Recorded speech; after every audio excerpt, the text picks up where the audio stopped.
My substance abuse of choice was food. No matter how many ways I solicited help, I remained bound by morbid obesity. For those who suffer the same malady, my message to you is one of comprehension. As a fellow sufferer, I fully understand the unique dimensions to the disease of compulsive overeating. Unlike alcohol, drugs, or most other abused substances, one cannot simply flip the switch and stop. Moreover, the morbidly obese are entirely different creatures than alcoholics or drug addicts, at least in my opinion. Its symptomologies include the unlocking of animal predation. Based on my observation, food addiction affects an entirely different kind of creature. In my opinion, becoming grossly fat defines a person as prey rather than a predator. The morbidly obese unwittingly seek rejection as a matter of self-protection. I believe that is one of the reasons so many grossly overweight people are incest survivors. By making oneself repulsive, they reduce their exposure as prey. I've gained and lost 100 pounds no less than a half a dozen times. Nothing is more illustrative of the self's hate than the yo-yoing punishment the morbidly obese put themselves through. I was insane with frustration. Why could I not hold it together once I liked what I saw in the mirror? I eventually learned that liking my improved image was not enough. Until I learned how to love the person I am as I deserve to be loved, my weight would unavoidably climb back up. How fat I am is my yardstick. It indicates the level of my self-hate's expression. Once I was able to make that connection, the action model was the solution I turned to. Each thimbleful of disciplined eating would be the same as receiving a loving hug. Over time, that hug became a fully blossomed relationship.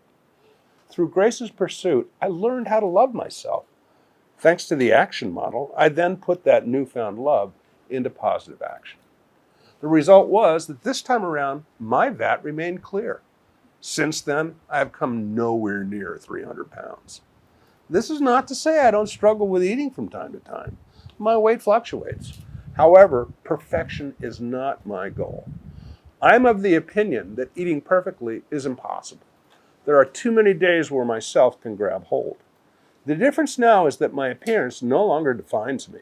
When I look in a mirror, I do not see a fat man. Instead, I behold the real me. Speaking of mirrors, thanks to Grace's pursuit, I woke up to yet another one of my life's truths. Most of the mirrors I have looked into throughout my life were distorted. Once I began reflecting my true image and likeness, I was able to recognize a false image when presented. If I don't see the real me, I am free to gracefully ignore it. As to Johari's window, I can't express enough gratitude for how helpful this model has been. By looking through all 4 of its panes, I could finally see myself and the havoc it has wrought. Without this model, I would remain blind to my character defects. Once the window was thrown wide open, personal change could be effectuated. But doing so required seeing every part of who I am, myself had kept hidden. What Section 5's keys handed to me was the ability to spiritually hear as well as see.